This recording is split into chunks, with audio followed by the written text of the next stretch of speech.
Oops.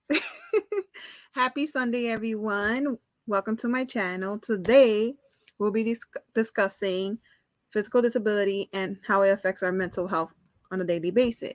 I have a very, very important guest. And what I mean by important, this is my husband. And I would like to welcome my husband, Wadi Rodriguez. Baby, could get on now.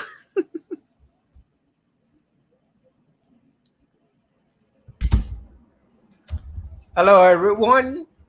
Hi, babe. Hi.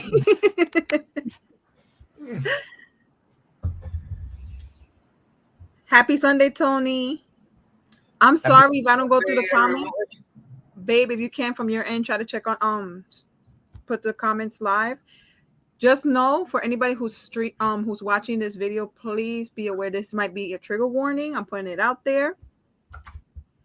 And if you have any questions, my husband is sure to have some questions ready to answer. So let's get it on.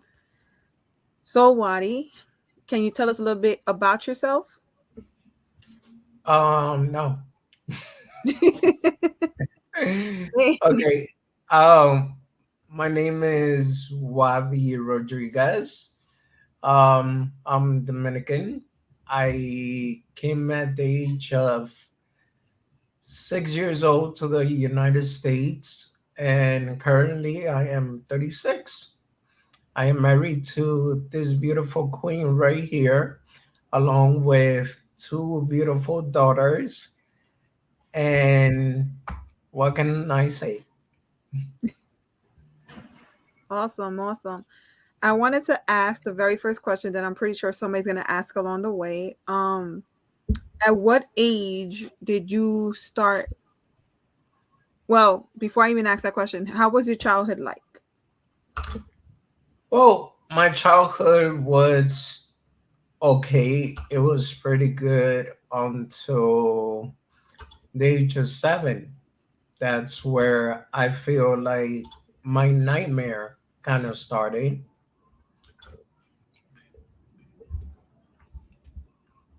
And by nightmare, what do you mean? Well, at the age of 7 years old, I started falling, losing my conscience. I never really suffered from seizure, but my mom explained to me that I used to also catch certain seizures from time to time, and yeah, no, nobody really knew where that came from or why it was happening. So And when she told you this, how did this make you feel as a young boy? I mean, it was tough. I mean, I could remember certain things like from when I was growing up. For example, the falls. I remember being bullied. Um, Basically, when I used to fall for some reason, I was lucky enough to fall in the playground where everybody was together, and um, it it was tough.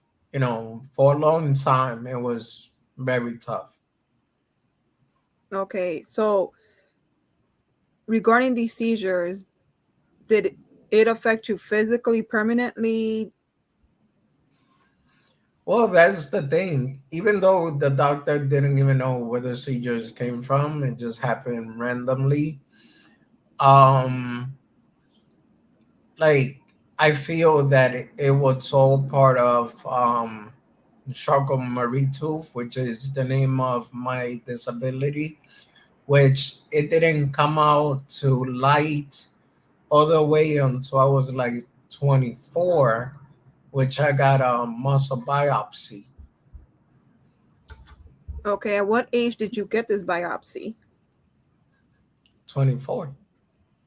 24. That was your first biopsy done? Yeah. And before you got this biopsy done, from your seizures at a childhood age till now, how has it physically made you feel? Like, what did you see that started changing physically for you? Well, for example, when I was younger, I was able to run. Not as good as I wanted to, but I could have still run.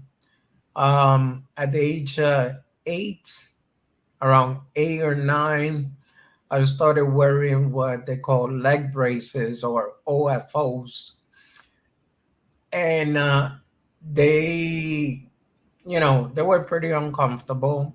Um, it was difficult because obviously me wearing braces uh gave the kids more of a reason to bully me and make fun of me and make it a tough way to grow up. How did you feel when you was being bullied, especially the fact that you're going through these physical changes? It was the worst. I mean, it got to the point where I was bullied for a long time, and when I turned 13, since I was practically being bullied my whole life, I actually tried to kill myself more than once because I couldn't take the pressure. I couldn't take the fact on why people were so cruel with me. And it's hard, literally. Like, a lot of people don't understand why sometimes people do things like that, but growing up as a kid and even as a teenager, which I felt that matters got a little bit worse. And I started building this anger that it felt like I was angry at the whole world because everybody would bully me. Then when I came home, I felt like nobody really understood me. Um, I mean, I always had the support of my mother, which she has been a single mom, and my sister, which they have been great. My father, I know where he's at. He's alive. He knows I'm alive, but we don't really have that father son relationship. So it was a lot for me to take in. Like, for example, why my mom had to struggle with me alone, why my father wasn't involved, why was I disabled. So it's a lot. So, based on everything going on with the changes, it started taking a mental toll on you, correct? Yes. And you started feeling angry. But were you feeling angry towards the world and yourself, or particularly more towards the world? I was feeling angry both. I was feeling angry towards the world. I was feeling angry towards God because I didn't understand, like, you know, I was raised a Catholic. So I used to ask myself, like, if I am God's child, then why is this going on with me? Why doesn't a miracle happen? Why do I got to deal with that? And I was also angry with the world because everything I learned was just cruelty from people that pretended to be my friend, from even some family members. In a sense, I felt like they rejected me. And, like, for example, I could talk about it now. I'm over it, but I noticed how majority of my cousins, they will always look more for my sister instead of hanging out with me. And it was tough because I never understood why, but I also understood in my mind it was more like it's because of my disability. And that used to hurt me a lot because I always felt rejected. Now, everyone, I'm pretty sure in this chat and who's watching this has experienced some sort of rejection, but yours is in particular because of what you started developing as you started getting older. Can Yeah. you tell us at what age were the doctors able to diagnose you with the Charcot tooth? It was at the age of 24. So when I was diagnosed the first time, they thought it was something called Friedreich ataxia, which, according to them, during that time, the doctor said that I would probably never will be able to have kids, and you know that I didn't know anything about it until like I was like 15, 17. My mom told me the whole story, and I was telling her, wow, like that was another reason why I felt like my world was kind of coming to an end, because I was like, okay, so I'm around 17, 15 years old. I have been played by girlfriends, I have been played by my friends. I wanted to have a family, but then, to my understanding, supposedly I couldn't. And it was so many things that mentally it takes a lot. Like it takes a strong person to go through everything I've been through and still decide to, you know what, I just gotta continue dealing with whatever I'm dealing with and continue moving forward. Now, my next question is you did mention dating. How was that for you when you first started dating? Like, did you did the girls notice right away? Did you explain it to them? Like, how did that work?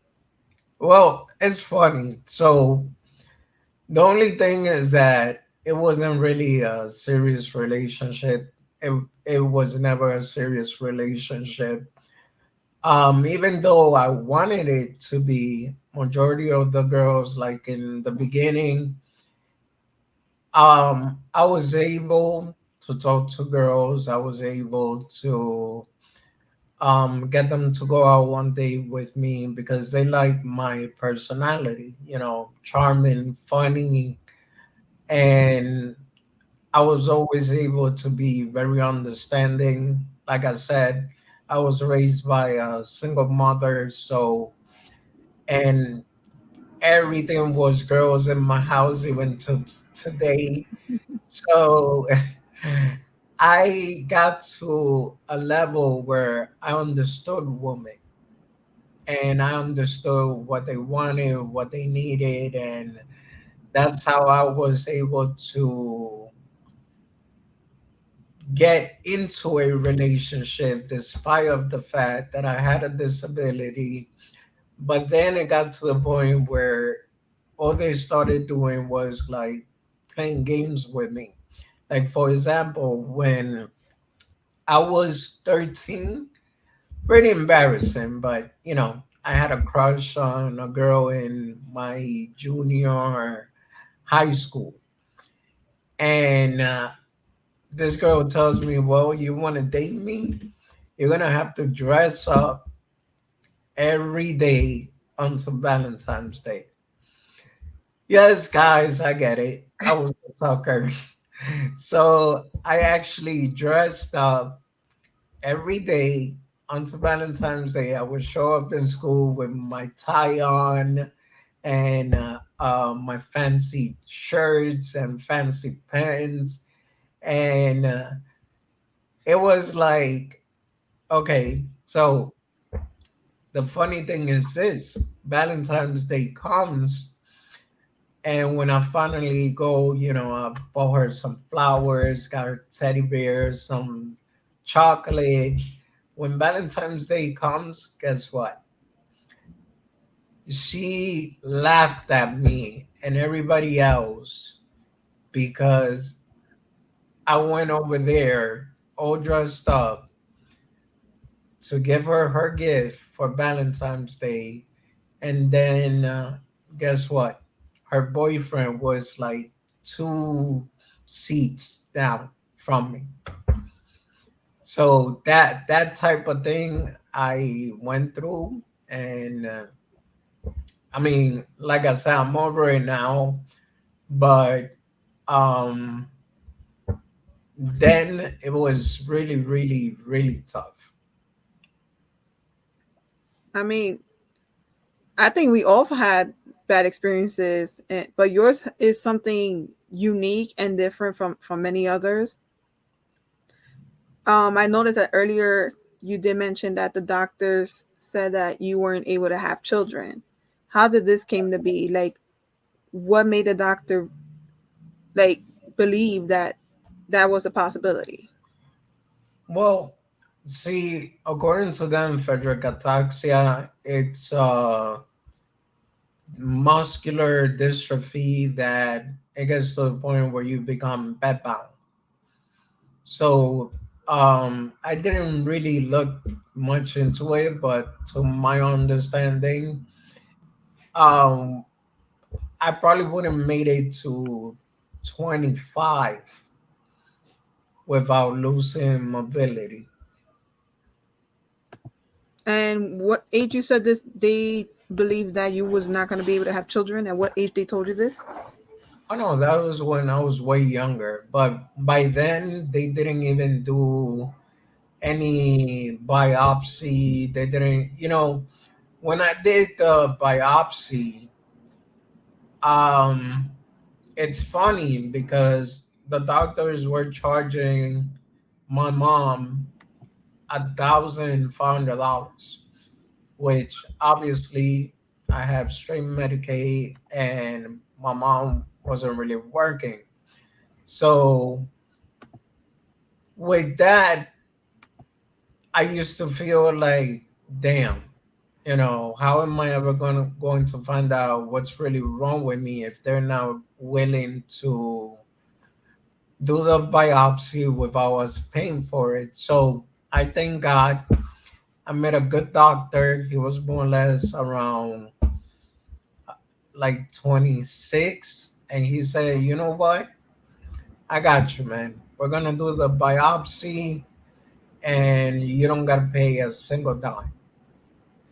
Now, they actually managed to do the biopsy, and by then, it was more like a relief, but at the same time, it felt like it was too late because all the different syndromes already kicked in. Like, for example, when you and I met, I was able to move my hands. I have more strength. I didn't have the tremors that I have today. I didn't have the tremors in my head. And it was easier, way easier. I mean, I knew I had a disability. I knew I walked with a limp, but it wasn't to the point where it's at now. And now it's more like a daily struggle because let's say if I'm brushing my teeth at times, sometimes, I could be doing this, and this is the way I literally brush. I use my two hands, and then I I brush, but it also I also have muscle spasms. So at times I could be brushing regular, and next thing you know, whoop, my one of the muscles in my body jerks, and I end up kind of hurting myself. Or when I'm eating, this I like to say as a joke, but when I'm eating cereal, I have a bad habit. I think it's a guy's thing that you finish eating your cereal, you take the bowl, and you drink from it. So I have a bad habit of doing that. So one day I'm eating cereal, and once I finish, I grab the bowl, I'm drinking my milk. Next thing you know, whoop, my muscle spasm kicked in, and I threw the whole milk on me. that I got frustrated. Yes. Why? Because I felt like, damn, I can't even eat in peace or I can even drink in peace without actually feeling the effect of my disability. Well, let me just say you missed one of the most important things that you were very passionate about in the process of you going through this physical changes, which is, guys, I'm gonna put it out there.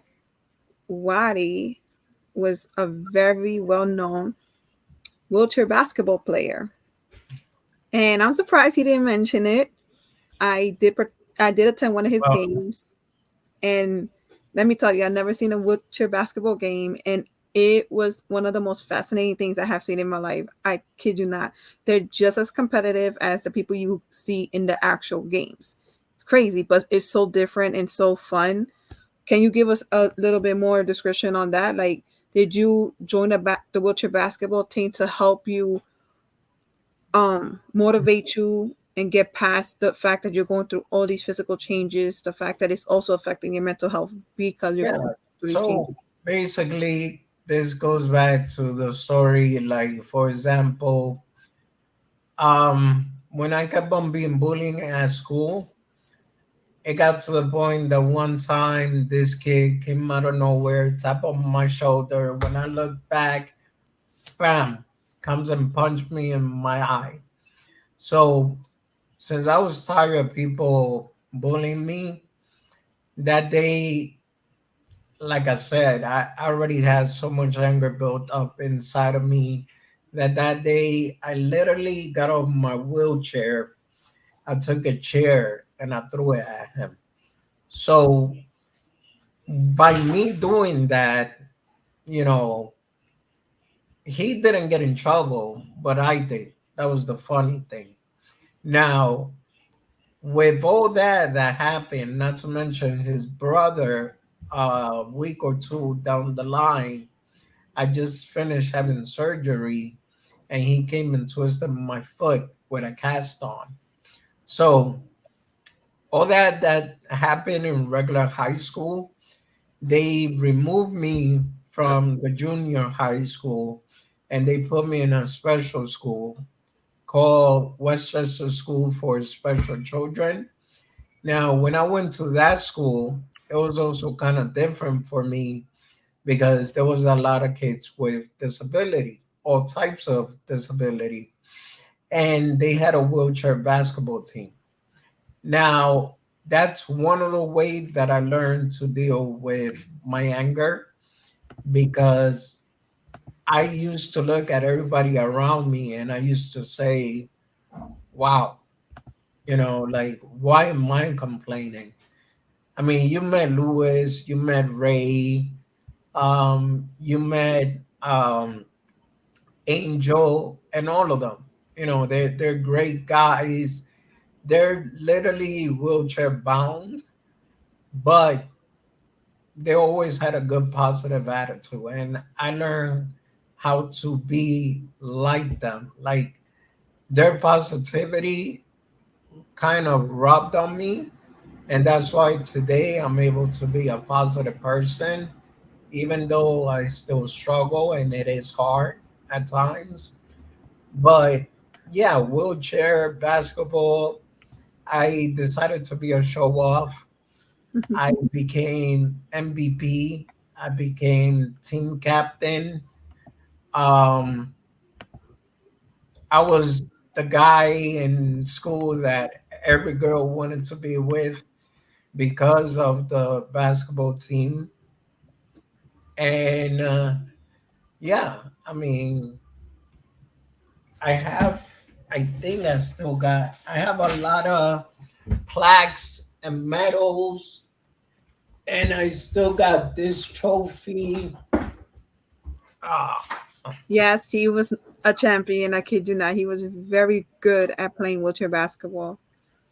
this is my trophy. And basically, I just keep it there as a memory. I have plenty of plaques that says MVP. MVP stands for Most Valuable Player.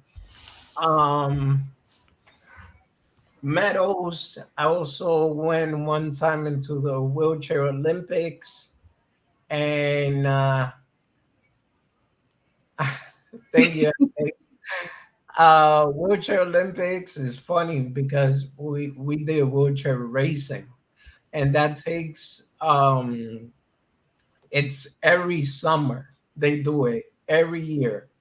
You know, there's a place in Long Island where you go and you do the Disability Olympics, which is it could be wheelchair basketball, it could be wheelchair racing.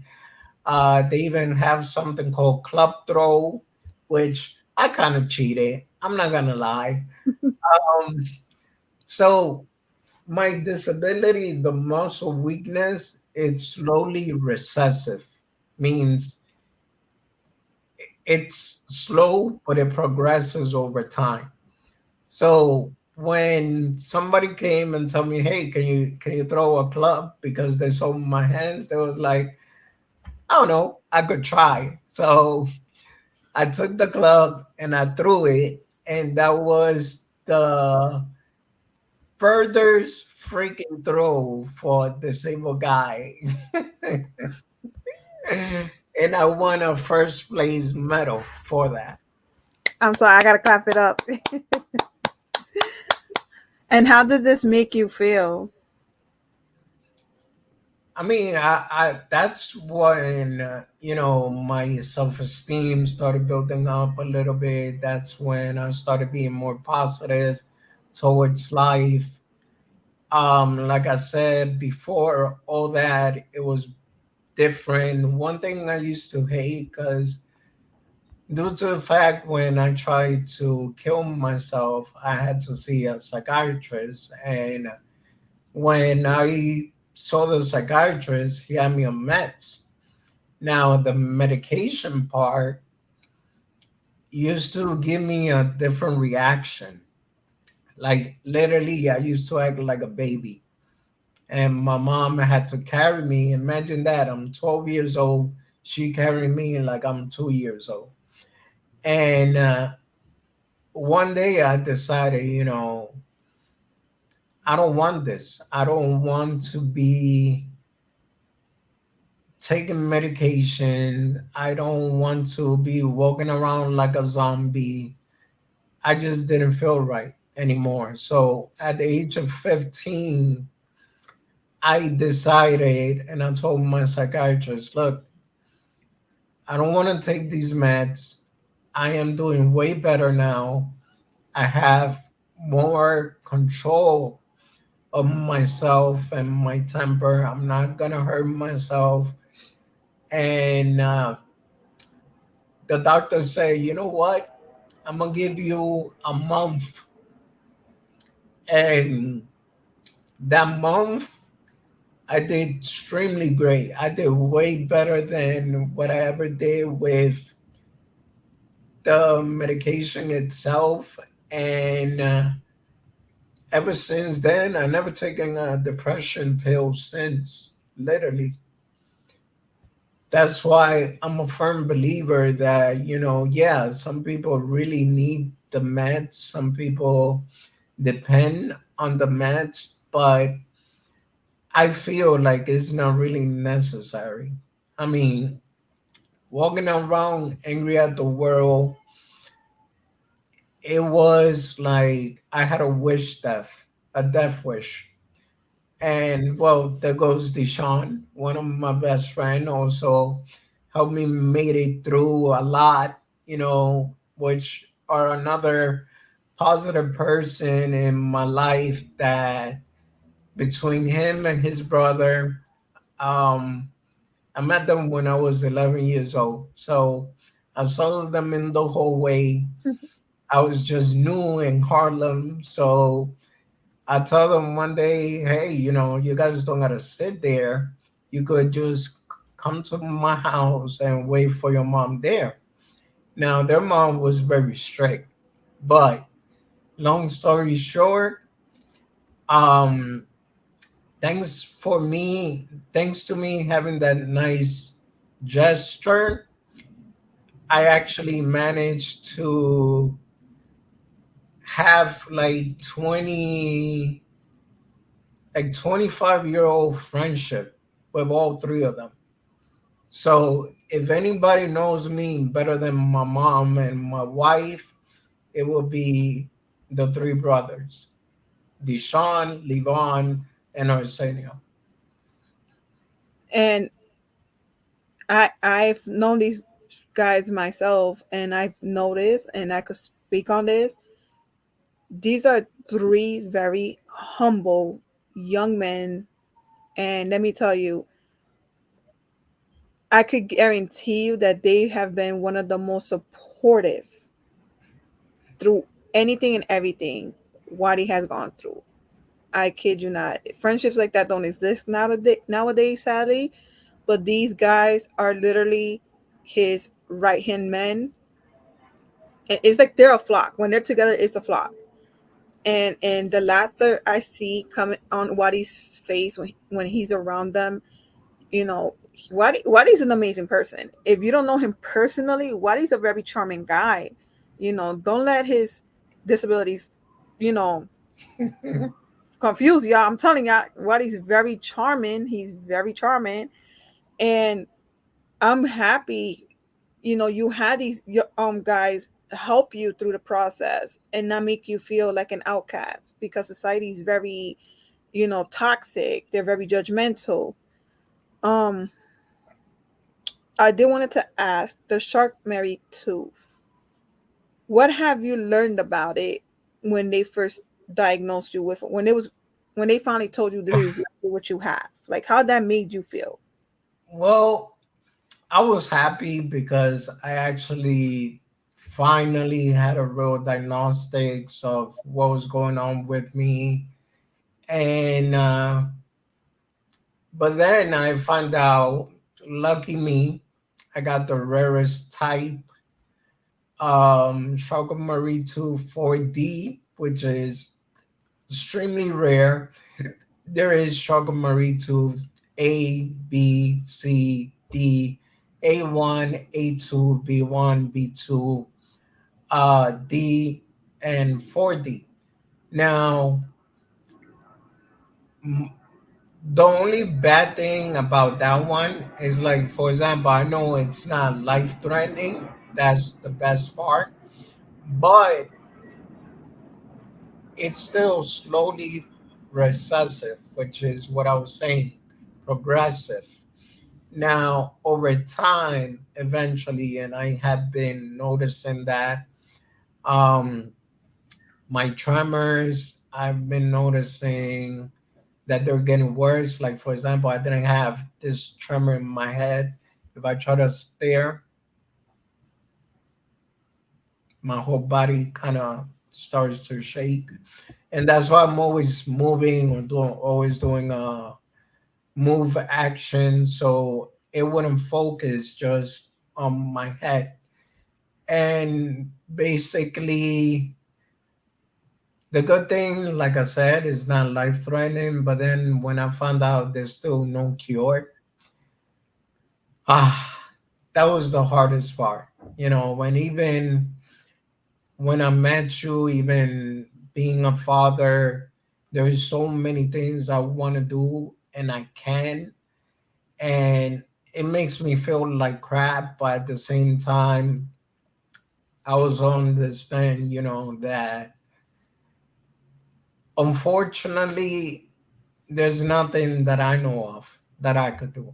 Now, you want to go to the biblical part, which is another thing that helped me out a lot, was when I started reading about God, and the miracles that he has done and everything. If you want to go based on the biblical part, then yeah, eventually, if it is his will, I can be cured. But if he doesn't do it either, it's for a purpose. So a lot of things that started helping me with my mental health was the fact, one, I already had good friends. Finally, two,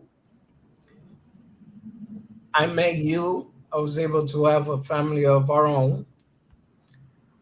And three, I know it says God first, but I'm putting things in order the way it happened. And three was me starting to read about God. When I started reading the Bible, that helped me understand a lot that I was going through. It helped me understand that for him there is no um there's nothing possible for him as long as you go and live by obedience. And I've noticed, there's many people who's not spiritually or believe in God. However, this is something that has helped you reach into your spirit and understand certain things are happening for X reasons, right? Yeah. Um, what I have noticed is the fact that you don't let this stop you from doing what you need to do. You don't let this hold you back. And let me say, you guys, because that's something he also forgot to mention. Muscular, I mean, Charcot-Marie tooth is a type of muscular dystrophy, Neuropathy neuropathy. is a And neuropathy, and it kind of mixed with muscular dystrophy, even though the medical term for it is neurological.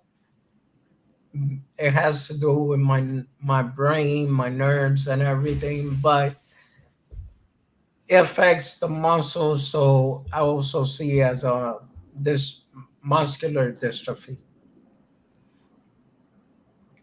and this is like there's like four types, if I'm correct, right? Yeah, I said it earlier. Okay. Now, moving forward with the Charcot-Marie tooth and everything, can you please let us know how many, since finding out, you found out like there's X amount of people with the same condition? Oh no, there's a lot. Well, my specific type is very rare, but I have found out that there's plenty of people in the world that has Charcot-Marie tooth. How many exactly? Not sure. Has this kind of like made you realize like, okay, I have this condition, I have developed this as a young child, but now you notice that you're not the only one with this particular condition? Like, had it Well, put you at see, ease? this like my type exactly. Like for example, some of the kids that I met growing up in Westchester School for Special Children, some of them their condition is so bad that they already have left us. And that's those are things that there's different type of disabilities, and yeah, I mean it's just tough. Like there's some disabilities that you probably have like a year to live, maybe five, and then people don't get that. But this is the thing why I also wanted to help certain people whatever way I can, because what if it's that you're going through depression, what if it's that you're going through a disability yourself, um it's hard, like when before my hands became like this, I wanted to be a researcher. I wanted to be a scientist where we could research how Charcot-Marie tooth works, how other disability work, and hopefully find a cure. Now, when my hands turn to be like this, where I can't even basically lift up a fork or anything, sorry, um, I kind of stopped pursuing that. Another thing that they helped me out was the fact that I was writing poetry. Through poetry and writing songs, that helped me express myself a lot. Even though one of the first songs that I wrote, it was more anger than anything, but it's because during that time I felt like a lot of people were judging me, but they didn't even understand what I was going through. So one of the things that got to me was the fact when I used to see my therapist and they would tell me, "Oh, I understand. I understand what you're going through." It used to aggravate me because it was like, "No, you don't. You there's no way that you can literally understand what I'm going through when your body is perfectly fine and I got to deal with my daily struggle the whole time. Like there is no way that you could say I understand." Now it got to the point where I thought about what if I become a counselor for kids with disabilities, since I understand what it is to go through that. Unfortunately, I didn't get to do what I wanted to do. And the only thing that I'm doing now is as far as my YouTube channel and investing in the stock market, whether if it's crypto or actual stocks, with the hope that maybe one day I'll make it big. And if that happens, I have a paper written where it says that I wanted to make a nonprofit foundation for kids with disability that have a talent but they don't have the help. Because when I decided to start writing music, a lot of people didn't give me the opportunity because of my disability. And then it got me thinking realistically, like if I cannot perform live, then you know I can do shows or anything, the regular things that artists do. So I decided that I wasn't gonna go anymore for music. I still write my songs. I still write my poetry. I haven't done beats in a long time. I haven't done recording engineering in a long time. But do I still have the skills to do it? Yeah. Let me just say, he's being a little modest here. He is multi-talented. And what I mean, he just said a few things. We got wheelchair basketball player here. We have a songwriter here, a poet. Another thing he forgot to mention, which you can see the smile on my face, and it makes me proud and happy to say that when it comes to computers, I got a genius. He is my go-to person, and he fixes computers. He builds them. He could tell you what's a motherboard from a RAM and et cetera, et cetera. Trust me, he is someone who doesn't stay stagnant. He's so why he's literally known that okay, I might not be able to accomplish this, but let me move on to the next thing, and it's something that he has a lot of faith that many others don't have. You know, he stated earlier he was angry at the world. He was angry at himself, not understanding what was going on with him because of the physical changes. But along the way, he started understanding, you know, despite this is happening to me, let me see what I could do for myself. Like he started pushing himself forward.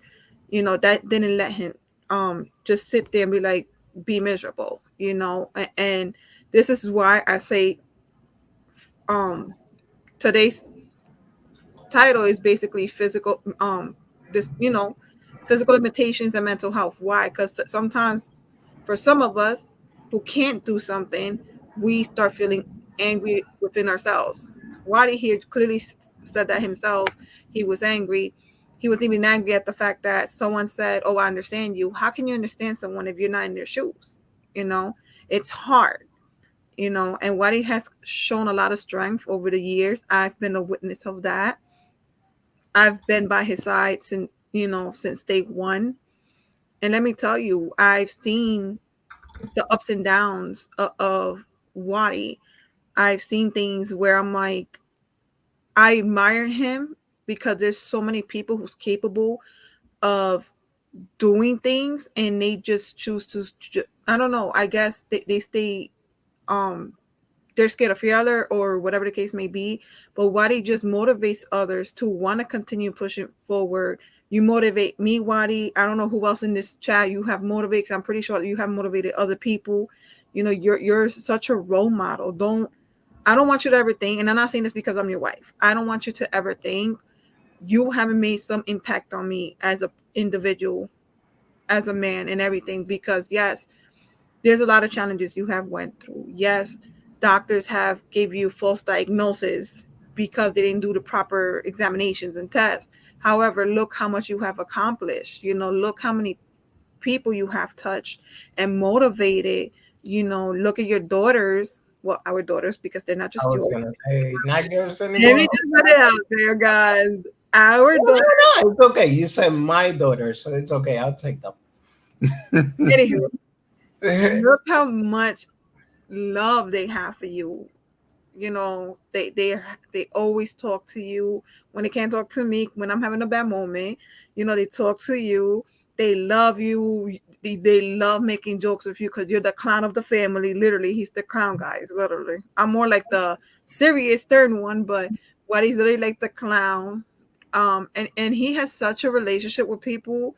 Like he knows people, and I'm just like, how are you so popular? Because I'm more like the social butterfly in some things, and there's times I'm antisocial. I will say that I'm gonna put myself out there. I'm not antisocial, but Wadi, like I said, he has this charm. He and I told him this. He has this charm that I love so much that people oversee his physical disability. Is like they look at Wadi. Well, they see him as a regular person. They don't see him like, oh, this guy's disabled. Let's give him some pity. Let's be no.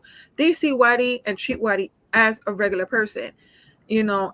And Wadi, how does that make you feel, knowing the fact that you've made such like impressions on people? Like you are very like outgoing, very positive, you know. And despite when you having your off days, you still try to like help others. How does that make you feel as an individual?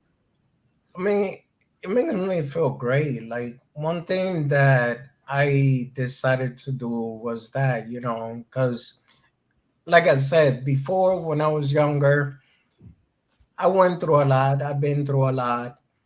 Even to today, I still have my challenges here and there. But you know what?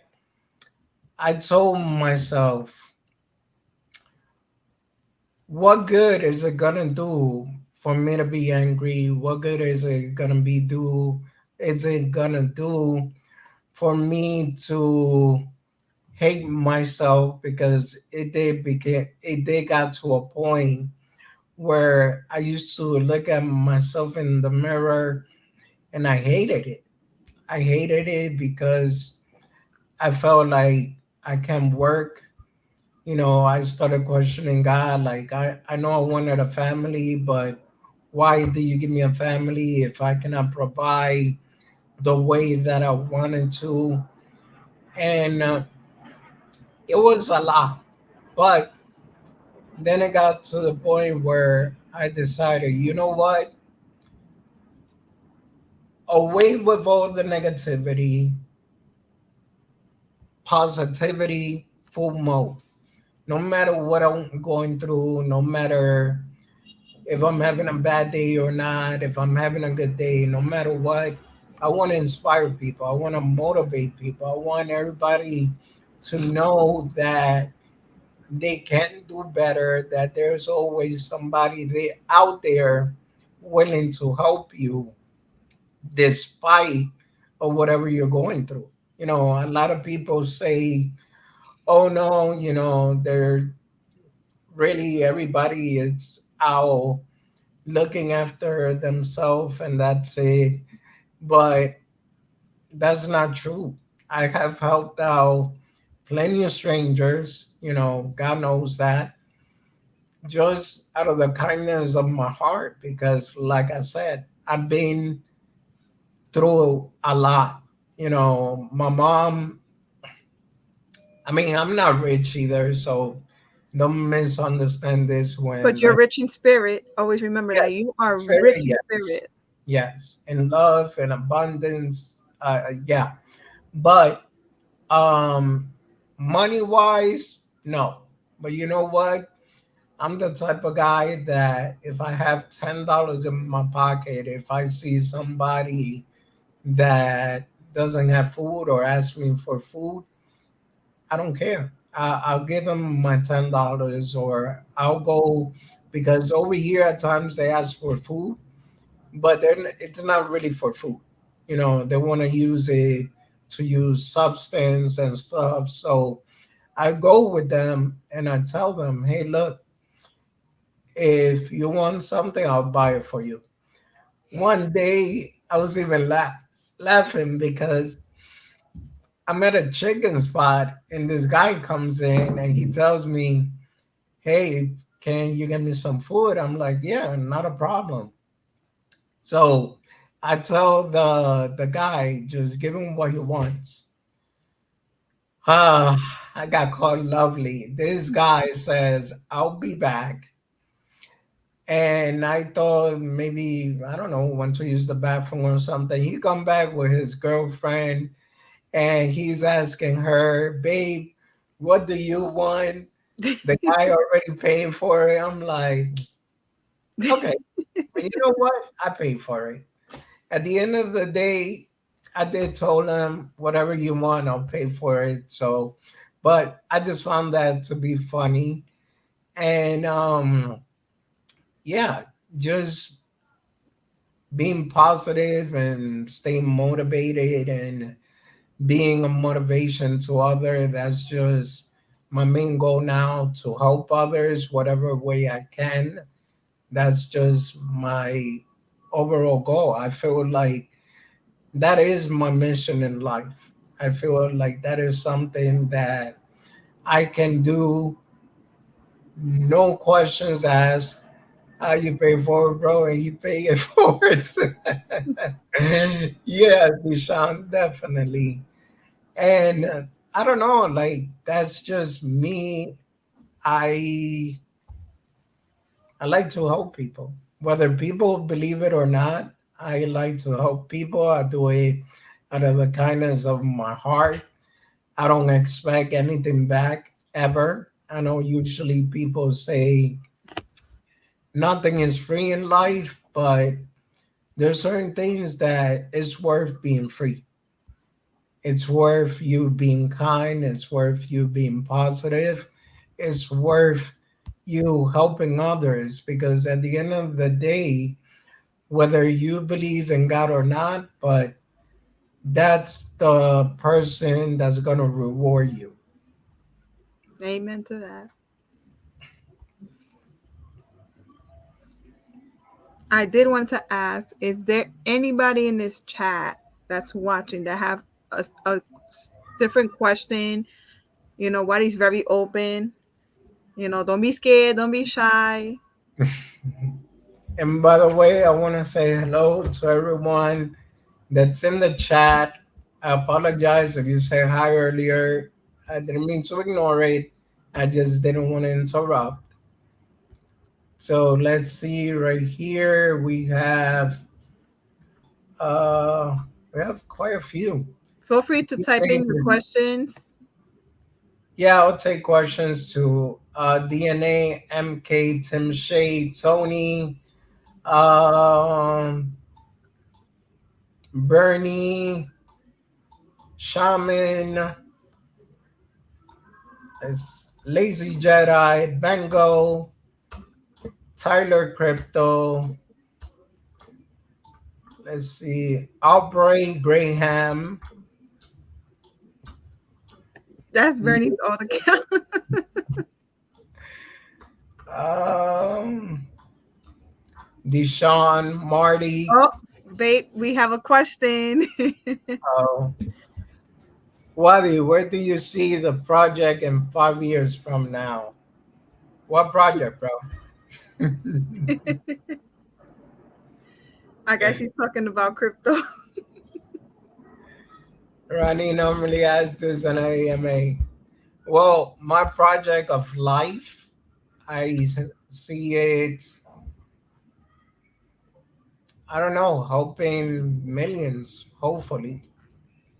In 5 years from now, eventually, I want to write a book about my life. I still haven't started, but I want to do that. I want people to know the full story, everything I've been through. I want them to know how when we came here at the age of 6, well, I was 6, you know, there was a time of our life where all we had to eat was bread and water. My mom didn't have a job. Like I said, my father wasn't really around. So it was just me, my mom, and my sister. And it's like, I don't know whoever's seen Charms, but like the power of three, basically, that's always been us, me, my mom, and my sister. It's looking bright for you all. Thank you, Bernie. I appreciate that. If you do well in crypto, like it will you become a counselor like you originally wanted? I mean, then if it is possible, yeah, I would love to do that because, like I said, there's people that doesn't that they're dealing with kids with disability, but they really don't understand everything they're going through. So if it comes to that, yeah, I would definitely like to do it. Hopefully, with some new technology, go back to school, get my degree, whatever I need to get. Sorry. So that's another thing, my mom kind of had to, well, and I decided I was going to sacrifice my college because my sister wanted to be a technical fashion designer, which thank God she graduated and she is who she is. She is what she wants to be. But that career alone was $33,000, which for somebody, my mom also has a disability of her own. For somebody that is living under a SSI check, she spent majority of the time paying that debt off. And I say, you know what? I have a disability. I could do this, but I didn't want to add more debt to my mom's debt. And that's when I said, not by choice, but school wasn't for me. I don't. Okay, so this is where I'm gonna cut you off a bit. I don't think that school is not for you. I just think that at that time there wasn't a way for them to work with you. You Yeah, know, yeah. technology has advanced so much that it's all about doing research, which I'm probably gonna be the one doing the research, and see what we could find. Teamwork makes the dream work. And along the way, if we do find something that's helpful for you, we could also spread the word and help others that want to go to school but can't, because at that time there wasn't devices, special devices. I mean, there's special devices for children on the spectrum. They carry these specialized tablets, so if they have specialized tablets for children on the spectrum, Yeah. maybe they might have something for you, and this might even be more resourceful to you, you know, in ways that, hey, listen, right here, you're gonna have shortcuts because going to Yeah. college, No, I it's mean, or you were already in my life when we both decided to do our GED, oh and man, you putting us out there like that. Come on. that was something that people used to tell me, "Oh, don't do it. You won't be able to do it. It's gonna be too hard for you." I wasn't in a regular school, unfortunately. I was in a special school where people would get what they call an IEP diploma, which over here it wasn't worth anything. You know, The you got your betrayal IEP was real. Okay, diploma, I'm sorry. and it just shows that you went to school. That's it. Or you attended some kind of program with school. But that wasn't a college degree, that wasn't a high school diploma. So by the time that I turned 19, I told my mom I wanted to get out of that school because I was attending that school from the age of 14 all the way to 19 years old.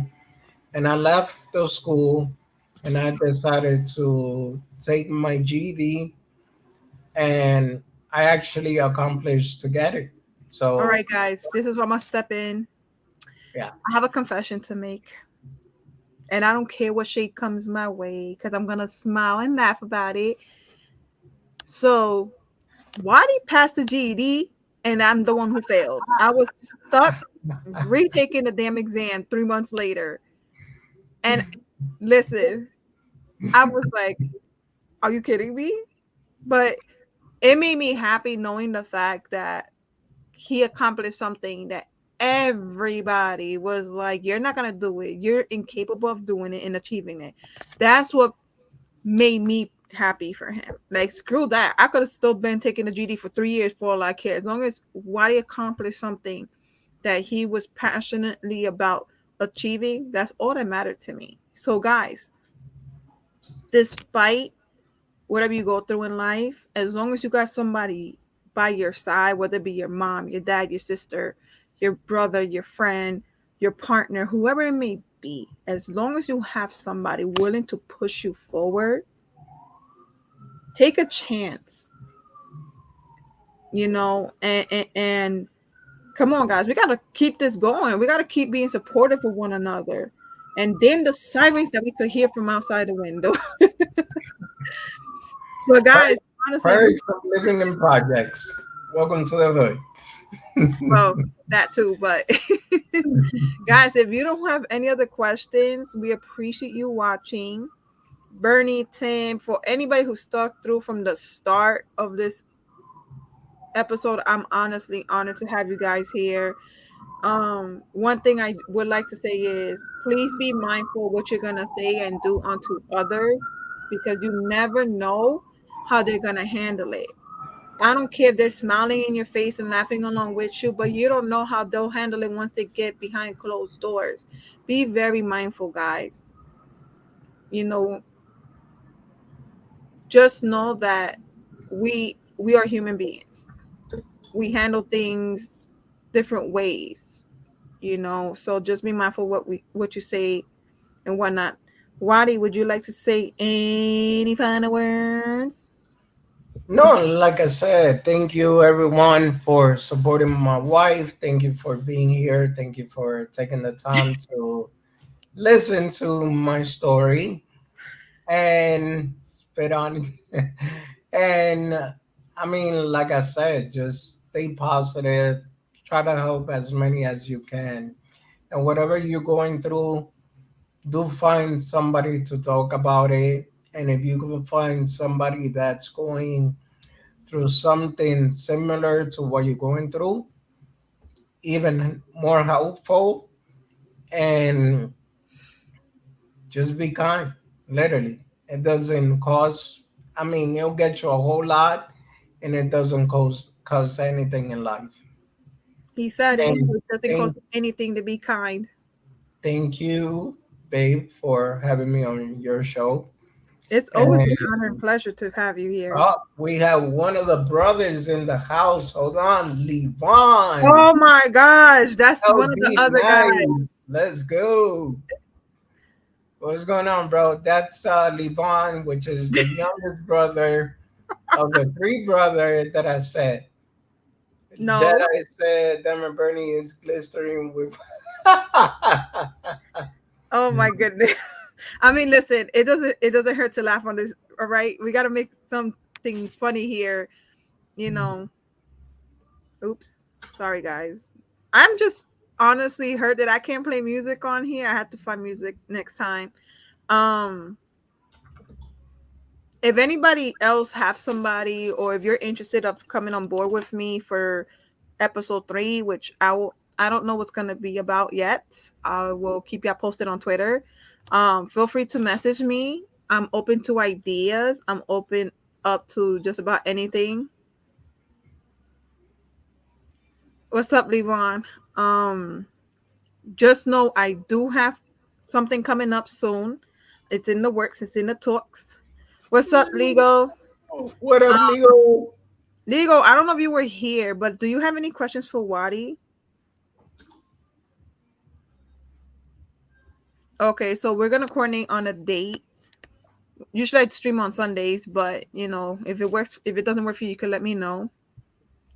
But I do appreciate you guys being here, being very supportive. I know mental health is not something anybody's willing to talk about openly. And this is why I said it on my first episode. In case I didn't say, I'm gonna say it again.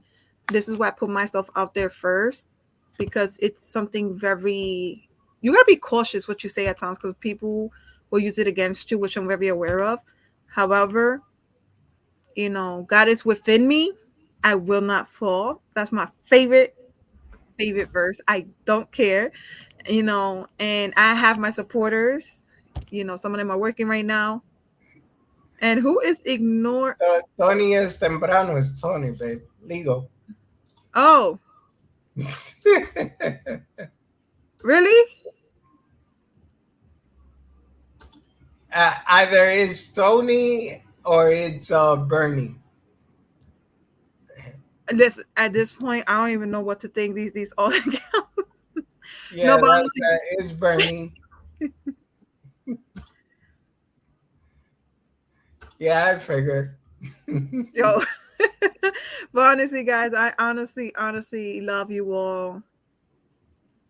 Oh, but we love being parents. Okay, for me, um, what I love about being a parent is the fact that through being a parent with my mental health aside and everything, well, mental health included, I have grown a lot. And I mean a lot.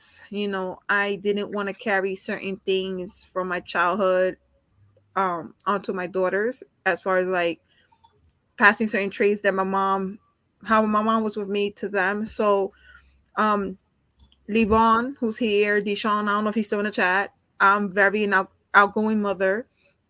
I'm the fun mom. I spoil my kids even when they don't deserve it.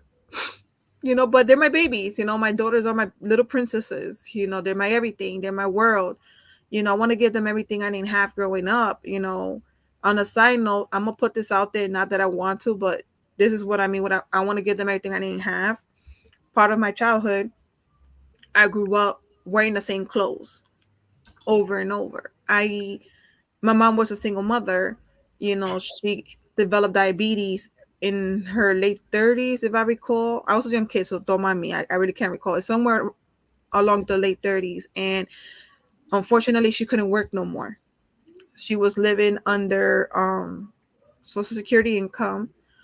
And it was hard for her to provide for us as a single mom, being a Latina woman, not being able to understand the English language, raising 2 children. So it was tough on her. And I said, with everything going on in my life, I was like, if I was to ever become a parent, I don't want to repeat certain things.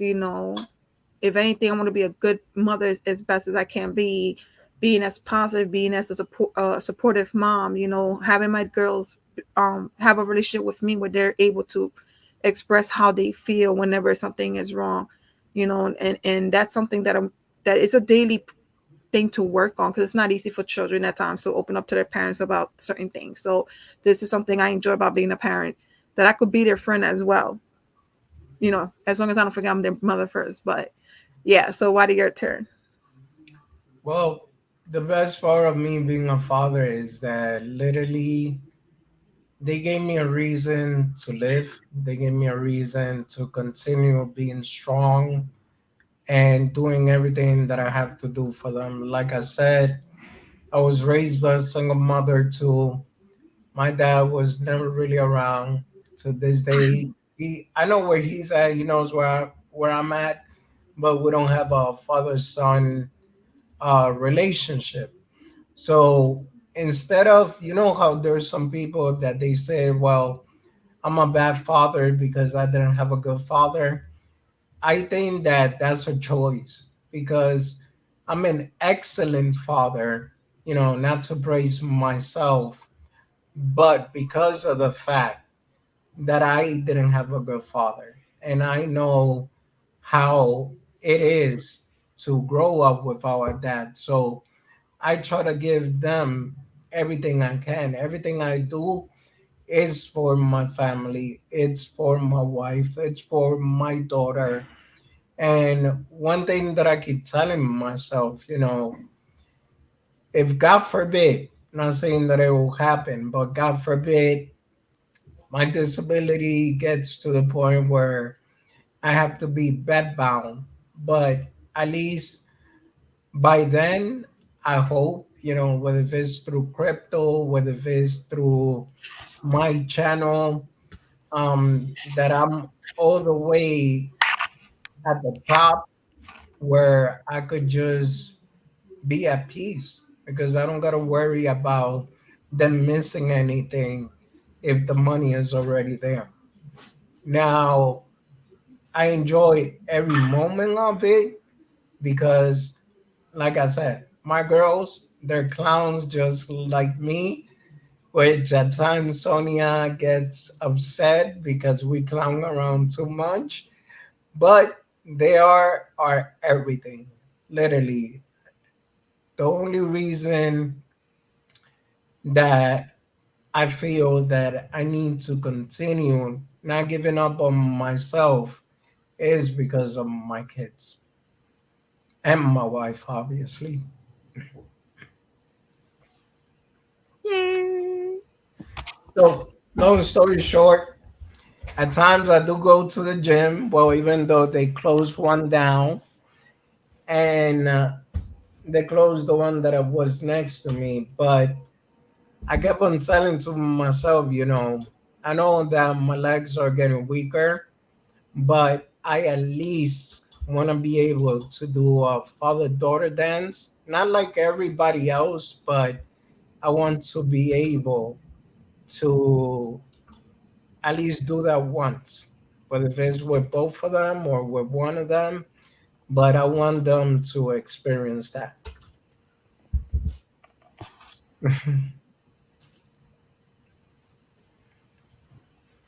And this is my best friend since the age of 17. Illy! Hey, China. Yeah, that's my bestie. Literally, he has his besties. I have my bestie. But yeah, guys, we appreciate you once again. Oh, before Levon asks us about what's the best thing of us being parents, I do have one episode which probably the second or third episode. I mean, not second. This is the second episode. I'm losing track. Between the third and fifth episode, I will be doing a live stream of paint and sip. It doesn't have to necessarily be alcohol for this, little sip sip. It could be juice, soda, water. You know, I'll be doing that live. I'm just still making, coordinating with some people on that. But when that comes to happen, I will let you guys know. Everybody's welcome to watch and vibe with me. and Wadi, of course, and whoever wants to just be in the comment section. It's just to I'll have be a good. doing the dance. We're not gonna do no Shakira live belly dance. We're not gonna do. Well, maybe we might do the hips don't lie one. Maybe thinking about that. Anyways, It's okay, Ely. No worries. no, it's okay. Don't worry. This is gonna be on YouTube anyway, so you'll be able to be watch as many times as you guys want. Bango, my girl. Thank you so much.